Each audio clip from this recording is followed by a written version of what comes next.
like I said, I've been following you for 2 to 3 months, and I really feel that nobody is doing marketing the way you are. And I wanted to bring your genius and your brain into the real estate industry. And so, for those of you that do not know Chris Walker, please go follow him and what he's doing over at Refine Labs. Demand Gen Live is his podcast, and I believe the Vault. I believe that's in there too. That brand.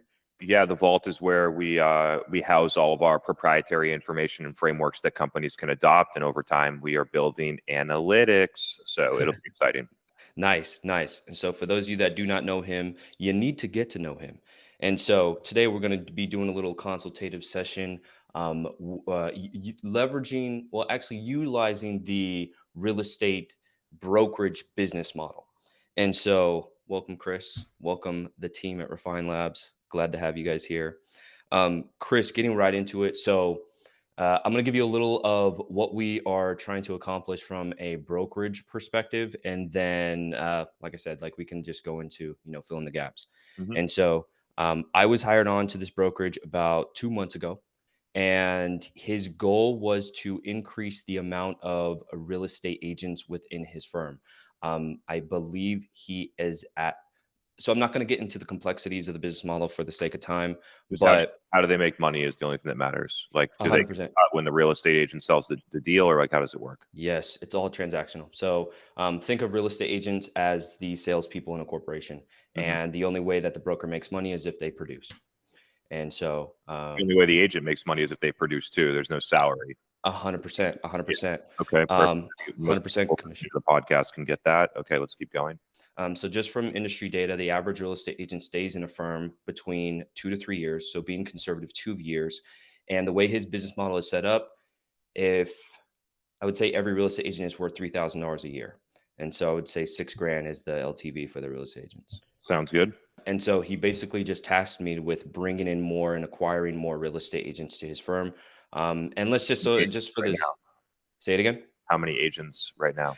So he's at 12, I want to say producing real estate agents that are actually bringing in revenue for Yeah, him. you were used the word producing there, so I assume that there's more that aren't producing. Yes. Okay. 100%. 100%. What's that percent? Like, how many more are not producing? Just so I have a sense of the percentage or the success rate. It's a lot. Let's go 100. Okay. So at the moment, you got basically a 10%, even less than that, more like 8% rate from like signed on agent to actual producer, where that Yes. producer yields you 6 grand. It's Yes. over 2 years, 6 grand Yes. total, 3K a year. You know where I'm going to go with this? Yes, 100%. Yeah. And So Chris, welcome to the real estate industry. what? Like Yeah, let's that's talk through it because this is totally solvable, and it's like you're like in the real estate business, and the business model is a little different, but this is exactly the same problem as the MQL machine that B2B companies do. It's the same thing. The goal is wrong. Increasing the number of real estate agents is not the right metric. 100%. Introducing the right real estate agents that produce Yes. and drive revenue and Yes. support their, like, have a higher LTV. If you looked at the average, you probably have a top tier of agents that have a much higher LTV that gets weighed down by the ones that sell one deal and then quit. And then the marketing strategy will be designed to get an agent to sign up, not to produce, or not to find agents that actually produce, just like B2B companies get MQLs that don't become customers. Yes. So Yes. it's the exact same thing here. Even the numbers are like oddly similar. That's the core issue here. But there's other Yes. ones. Like, I don't know if you can build a business on $6,000 LTV. I don't know if you 100%. can support marketing expenses there. Um, Yes. so Yeah. there's other deeper parts of it. Let's just talk through the marketing strategy for now. One more question: is it local Yeah, go only? Like, can somebody sign up from anywhere in the U.S., or is it only in like certain states or geographies? Somebody can sign up anywhere in the US. Okay, perfect. That makes it easier. Okay. Yeah. And so marketing strategy that I tasked him with is basically what you preach about all the time. Basically the creating demand. The way that we're doing that is he does a live, he calls it a mastermind every Monday. And it's either him speaking directly to real estate agents and diagnosing their problems, similar how we're doing right now, or he brings on a guest who is experienced in whatever. and they come on, and it's about an hour.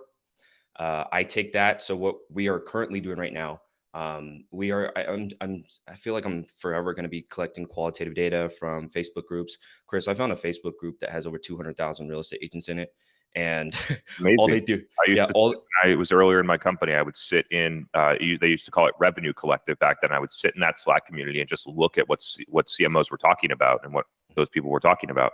And yeah, it's incredible data, what vendors they're recommending, what tools they're asking about, like how they're thinking about like anything. You can just look and sift through it.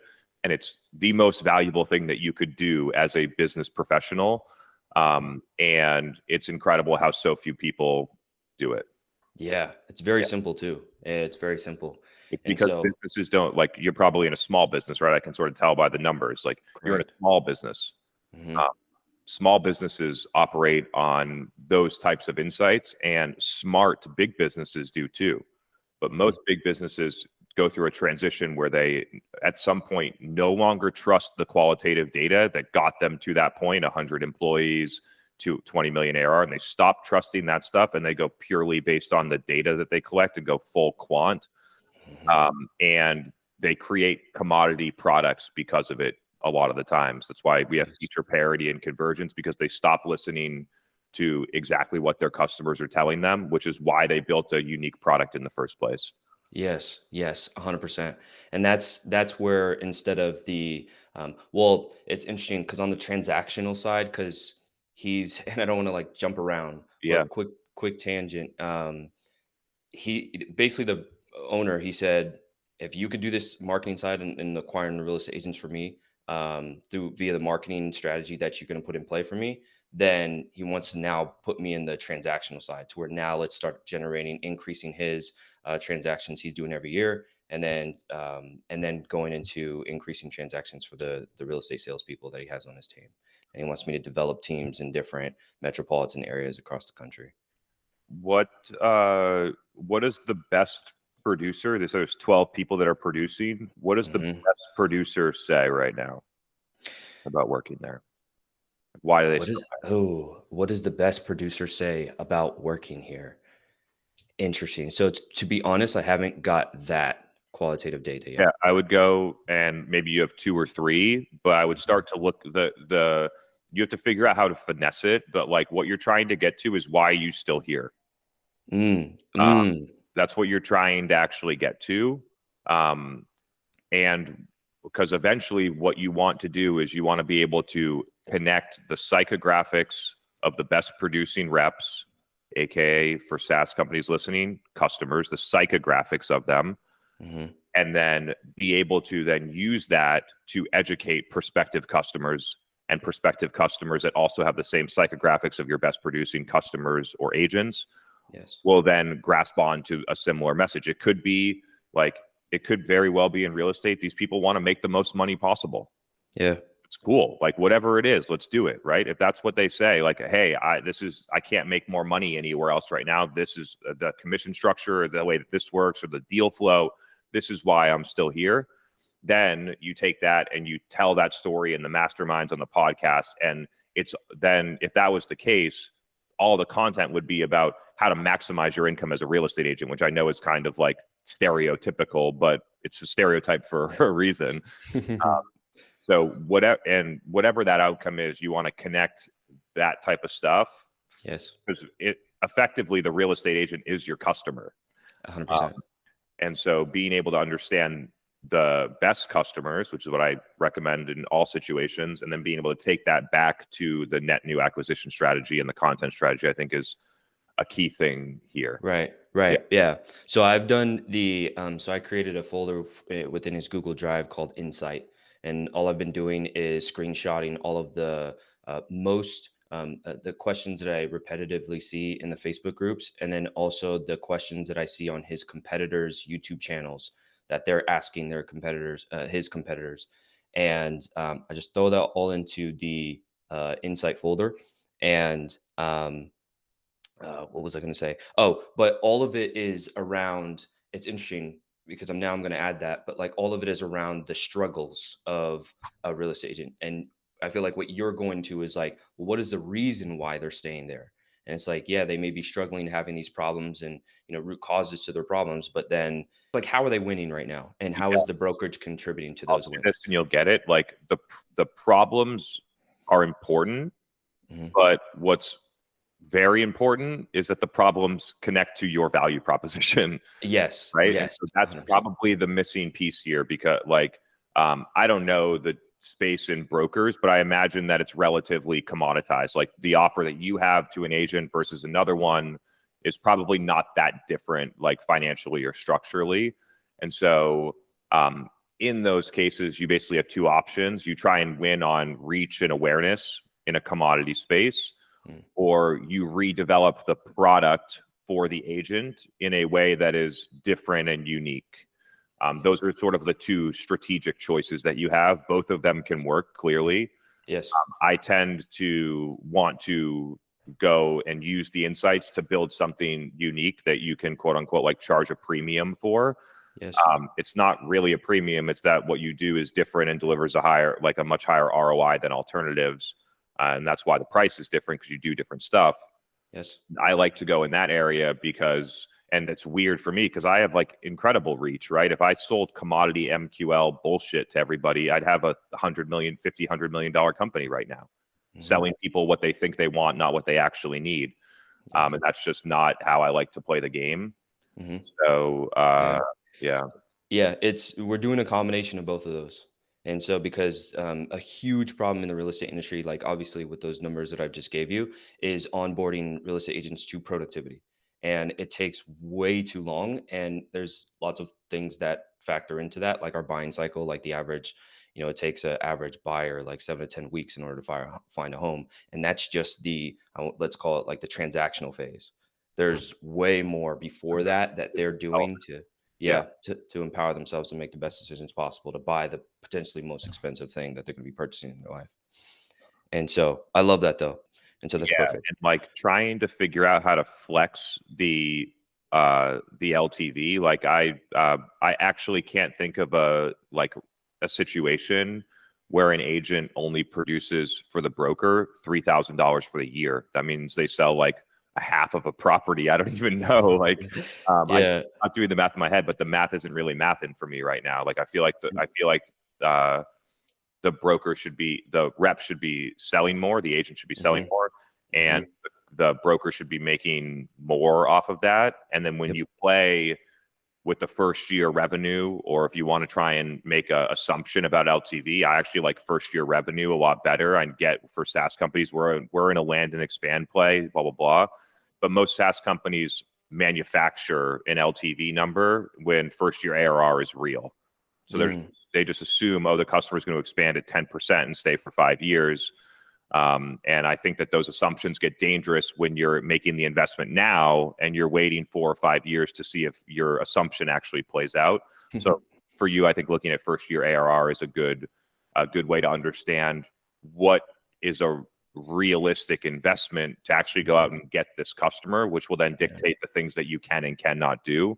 Right. So if you have a like 3 year, $3,000 first year revenue from a broker, you're pretty much all organic, and you got one marketer and the founder doing marketing. That's like basically the only you. It's one of the best strategies out there. Yeah. And by not having a lot of resources, it's interesting how sometimes you get forced to the best strategies. Hmm. Um, but you wouldn't be like other companies would do other things. And Hmm. it's interesting. I'm trying to get a little bit deeper on this because I see it happening in real life a lot. Hmm. That when companies have, especially in marketing, but across the whole go to market, when you have an abundance of resources, you get really wasteful. You That's so get really true. wasteful and you get really inefficient. And it's weird that when you actually slim it down, that you get more done with 7 people and $1 million a year instead of 15 people and 4 million a year. Um, Yeah. so I just as a note there, I think people use like budget and resources as an excuse as to why they're not successful. I actually, in many ways, think it's an advantage. Yeah. Yeah. 100%. Yeah. That makes a lot of sense too. The more you have, it's like the more you waste. And because you can. And so, yeah, but definitely flexing that LTV, definitely. I've brought that up to him, and that's why I brought up more control. So in the real estate broker relationship, when it comes to payroll, they're not W-2, they're I get it. 1099. Yep. Yeah, yeah. And so I told him I was like, I advised more control over the real estate agents and have some sort of structure in place that enables production for them at a very high level. And there's a cost to it as well. And so instead of a 80-20 split with them on commission, it's more of a 50-50 split because we're taking care of a lot of the business operations for the real estate agent, encapsulating them into this business system, if you will, in order Yeah. to produce at the highest level. I see where you're going. It's definitely possible, but yeah, there like it could work, but there's a lot of reasons why it wouldn't. So I just wouldn't Mhm. I wouldn't put all your eggs in that basket. It's something that I'd keep exploring. But yeah, I get it, right? Like, instead of just, hey, like we'll take 20%, go and use our brand and go and do stuff. It's, hey, we're gonna take 50%, but you don't have to do sales and finance and what they do sales. So you don't have to do Mhm. finance and operations and legal, and we'll take care of that stuff. Yeah. It's like a different iteration of a franchise model. So Yeah. I get that. Let's get back into the what do we got here? We got a little bit The of time. marketing. Back into the Yeah. marketing The strategy. So you got this like live event. live Um, events. I'm guessing you're sort of going all in on that strategy. Give us Yes. resources. Okay. So like what else are you doing after the event? So live event, and then I am breaking that up into micro content, like 5, 6, 3-minute pieces of content.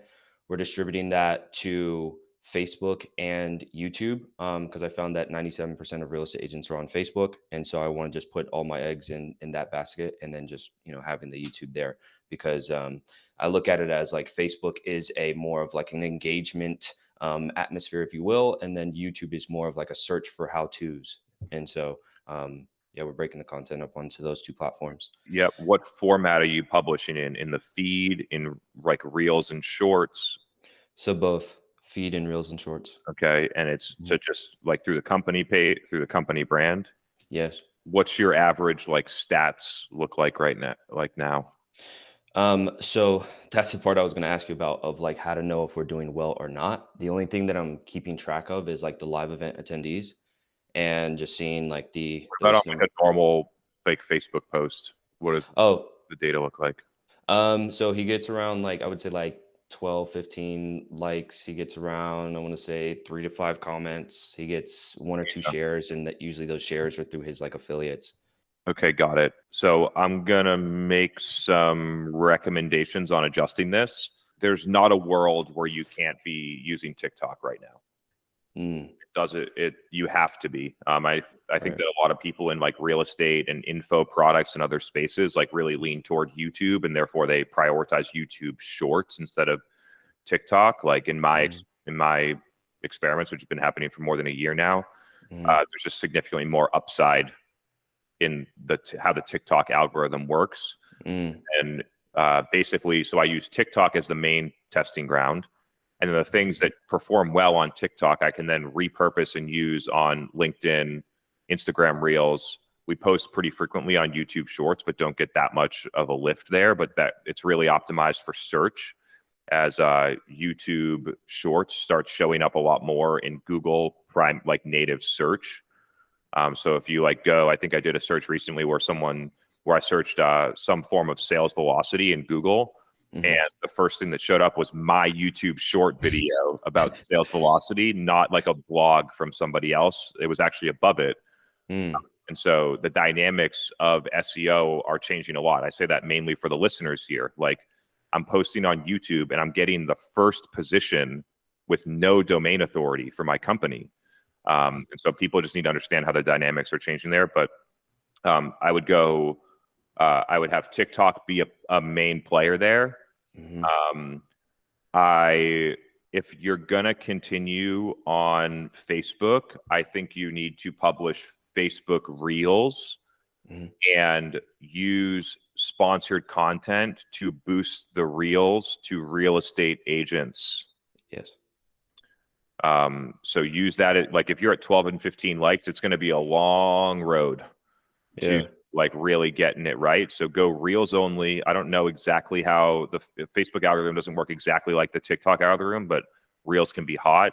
Use like $10-15 to boost the post when you post it to real estate agents in whatever demographics you decide. That just gives the algorithm a little bit of juice. And then let that sort of be a accelerator to followers and engagement and things like that. Yeah. And then I would just use YouTube as a repository, like how I'm using it for search. So put basically all the videos are there. I filter out. So there's a lot of content I don't post on TikTok because I'm like, I don't know if I like what I said there. On YouTube, we basically just publish it all and then are optimizing for search. So it's more of like you're thinking about it more like a blog than like a social media channel. And then I feel like you should, if you're not, you should just get it into a podcast and optimize the podcast for whatever a key real estate search, like name the podcast, whatever a real estate search term would be. Yeah. And then the last thing is like, how many people show up to the events? Around 30. Is it the similar people every time? You kind of got a core crowd. Yeah. So and that's the only thing you do every week. Yeah.